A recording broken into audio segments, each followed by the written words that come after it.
Assalamualaikum warahmatullahi wabarakatuh. Saya Imam Sodikin dengan NIM 2016-0906 ingin mempresentasikan perihal revisi dan skripsi. Catatan pertama dari Pak Adam, yang pertama itu penambahan penilaian rekan sejawat. Di sini saya coba menggunakan user Imam yang akan melakukan penilaian rekannya. Contoh datanya itu periode November sampai akhir November. Lalu kita cari di sini contohnya itu kita beri nilai Rizky Hanifah, apakah karyawan disiplin, ya kita ini contohkan saja. Sikap yang baik, baik, baik, baik, baik. Ya, ini udah berhasil ya. Lalu revisi yang kedua itu model himpunan fuzinya itu sudah saya tambahkan juga di bab 4, dimana dari penilaian rekan sejawat tersebut dicari nilai rata-ratanya ya dari setiap masing-masing alternatif gitu. Contoh alternatifnya di sini Arya Bermadi dengan alternatif A1 itu jika dirata-ratakan nilainya C1-nya itu 4,75, C2-nya 3,5, C3-nya 4, C4-nya itu 5, C5-nya 3,25, C6-nya itu 4,25, C7-nya 4. Nah, dari nilai kriteria yang sudah dirata-ratakan ini, di masing-masing kriterianya itu dianggap sebagai nilai input yang akan diolah ke dalam himpunan fazinya. Lalu untuk yang contoh yang pertama itu di C1 3,75 sebagai nilai inputnya. Di sini nilai ada 3 pembagian, itu istilahnya nilai linguistik ya, yang enggak saya tambahkan juga di sini. 0 sampai 3, 1,5 sampai 4,5, ini nilai 3 sampai 5.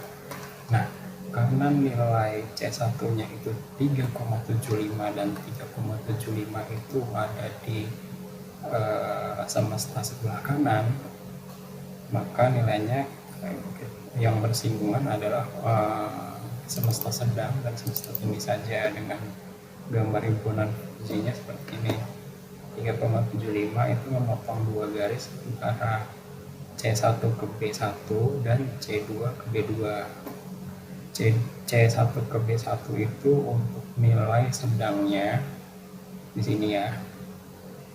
C2 dan B2 itu untuk nilai tingginya. Ya, di sini.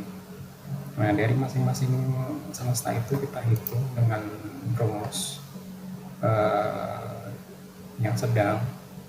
C1 dikurang nilai input dibagi C1 dikurang B1.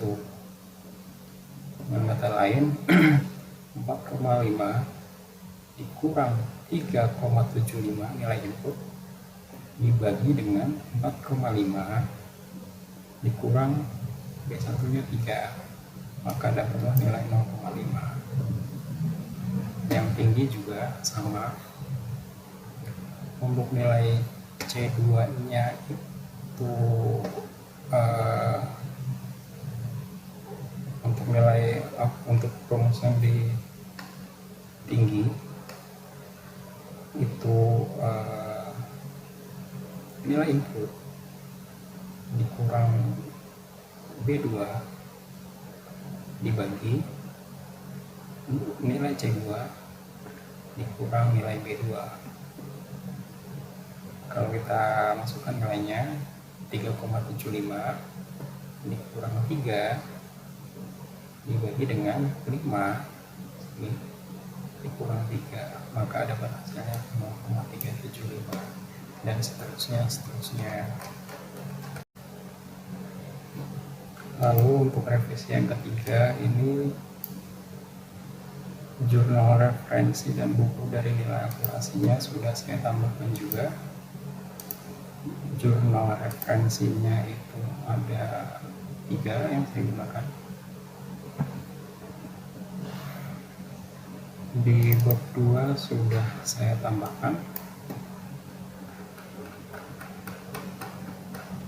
Nah, di sini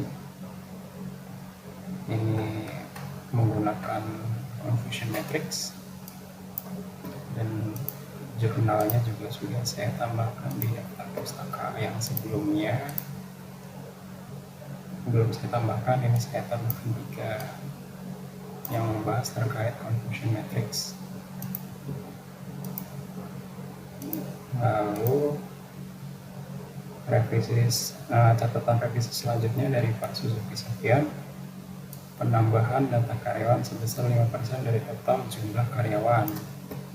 Karena aplikasi ini ditujukan untuk kantor pusat dan jumlah karyawannya tidak lebih dari 100 atau kurang dari 100, cuman persisnya saya belum tahu berapa, dan itu sudah saya tambahkan di data karyawannya. Yang sebelumnya ada 27 karyawan,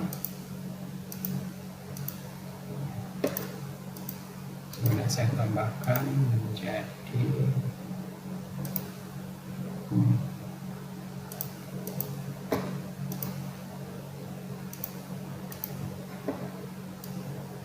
45 ya. Jadi ini sudah selesai. Lalu untuk revisi yang kelima itu nambah logo koperasi di halaman login, itu juga sudah ditambahkan. Yang pertama ini di dashboard ya, yang bisa kita lihat sudah ada logonya. Lalu yang di menu login itu sudah ada logonya juga. Lalu untuk revisi yang keenam itu koreksi use case terhadap masing-masing role. Ini memang nama role-nya belum sesuai pada saat itu sudah saya koreksi juga di bagian bab 3. Oke, awalnya belum sesuai antara user reguler dengan user admin. Nah, ini namanya ini itu belum sesuai tadinya. Ini saya namakan menjadi karyawan sebelumnya, sedangkan di role yang saya cantumkan di sini itu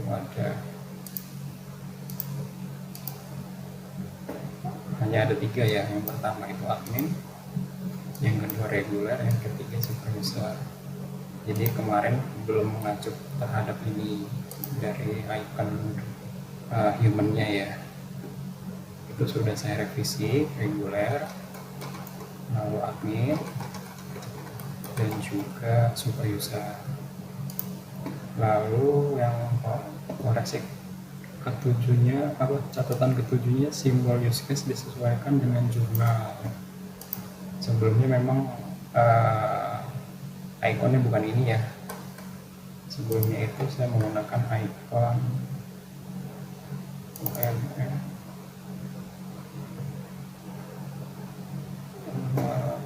use case.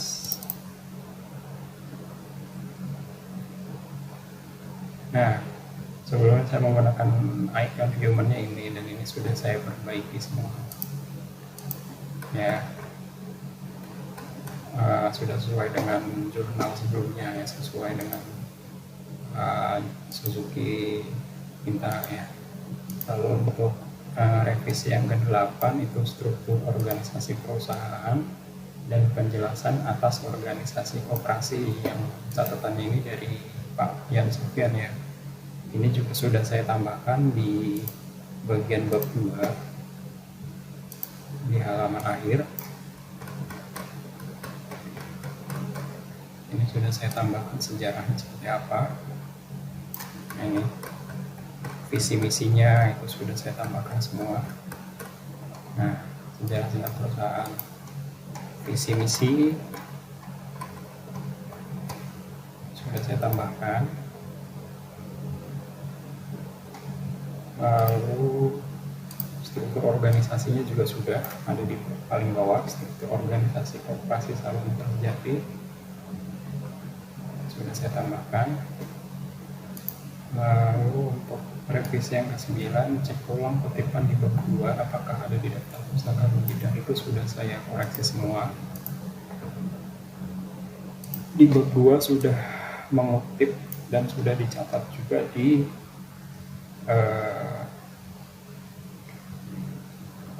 daftar pustaka.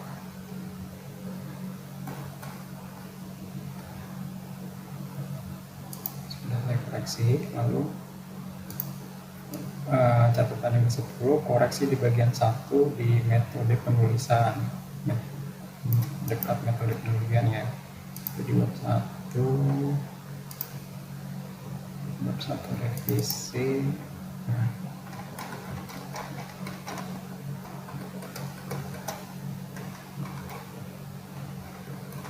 Itu sudah saya tambahkan di metode penelitian. Yang pertamanya hanya ada metode pengumpulan data ya, yang kita tahu dari observasi, wawancara, dan kajian literatur. Dan yang penambahannya adalah di sini metode perancangan yang saya tambahkan waterfall. Memang saya metode yang menggunakan ini itu sampai dengan dari requirement analysis and definition sampai ke operation and maintenance. Ini sudah selesai. Yang ke-11, activity diagram atas penilaian, contoh mengisi kriteria sampai dengan olah metode ya. Ini juga sudah saya tambahkan di bab 3, activity diagram. Nah, ini sebelumnya memang belum ada karena saya lupaan untuk menambahkan. Ini ada activity diagram reguler, di mana user reguler itu bisa mengisi username dan password. Jika validasinya berhasil, maka tampil ke halaman dashboard absensi. Lalu jika pilih ke halaman dashboard absensi, melakukan absensi, menyimpan data absensi, bisa menampilkan halaman dashboard absensi ke lalu bisa balik lagi ke halaman dashboard sampai ke tampilkan list karyawan. Ini poin-poin yang bisa dilihat oleh user reguler ya secara activity. Lalu di sini juga sudah saya tambahkan admin, di mana dia juga bisa menginput username dan password. Jika validasinya berhasil, maka muncul halaman dashboard. Di menu admin bisa pilih menu daftar karyawan, bisa tampilkan daftar karyawan, bisa tambah user baru, bisa isi data karyawan baru, bisa menyimpan, lalu nanti balik lagi ke halaman daftar karyawan, lalu bisa melakukan penilaian karyawan, tampilkan listnya di kriterianya. Ada 7 kriteria yang saya gunakan sebelumnya. Lalu mengisi kriteria penilaian, simpan, dan tampilkan list karyawan. Lalu di activity diagram superusernya juga bisa mengisi username dan password, validasi jika berhasil masuk ke halaman dashboard. Lalu menu-menu yang dia dapat itu pilih daftar karyawan, nanti bisa menampilkan list karyawan di daftar karyawan, lalu bisa menambahkan karyawan baru. Di sini juga bisa menambahkan isi data baru, lalu bisa disimpan. Setelah disimpan bisa masuk ke halaman daftar karyawan. Setelah itu bisa melakukan seleksi penilaian ya atas nilai-nilai karyawan yang sudah diinput. Lalu bisa tambahkan data seleksi karyawan, seleksi penilaian karyawan, lalu simpan dan tambahkan hasil seleksi perhitungan. Activity diagram sudah. Lalu 12 itu relasi database. Ini juga sudah saya tambahkan di akhir bab 3. Nah, ini di sini. Ini adalah data table-table yang saling berelasi ya, di mana table role itu punya ID yang diturunkan ke table karyawan menjadi ID role. Dari table karyawan juga memiliki ID. Yang ID ini digunakan di table absensi sebagai key yang digunakan dari karyawan sebagai unitnya dikit setiap hari terkait absensi ya. Lalu diturunkan juga di tabel nilai sebagai identitas kalau penilaian tersebut adalah untuk karyawan tersebut ya. Lalu di sini juga ada divisi parent di mana ID-nya diturunkan ke ID parent. Jadi skopnya itu yang bukan satu divisi itu tidak bisa melakukan penilaian rekan sejawat maupun penilaian dari manajer dari masing-masing divisi terhadap childnya seperti itu. Lalu yang terakhir itu akurasi Sukimoto direvisi dan disamakan dengan single additive weighting. Ini sudah saya sampaikan juga di sini. Nah, sebelumnya memang tidak sama dan tidak menggunakan confusion matrix ya. Di sini sudah saya tambahkan berdasarkan confusion matrix yang tadi ada di jurnal. Nah, ini nilai akurasinya, cara perhitungannya performa baik. Itu di sini ada 7 ya yang dinyatakan performanya baik. Dan performanya kurang baik itu ada 3 dari 10 data yang diuji. 7 dibagi dengan 7 ditambah 3, jadi hasilnya 70%. Lalu untuk yang Sukimoto juga sudah sama. Ini akurasinya yang didapat itu performa baiknya ada 6, yang kurang baiknya itu 4 dikali 100% sama dengan 60%. Jadi dari hasil kedua uji akurasi tersebut, hasil yang baik dalam melakukan rating scale ya, penilaian rating scale itu yang paling cocok adalah metode SAW karena nilai persentase performa baiknya itu lebih besar dibandingkan dengan Fuji Sukimoto. Kurang lebih seperti itu hasil presentasi dari saya. Kurang lebihnya mohon maaf. Assalamualaikum warahmatullahi wabarakatuh.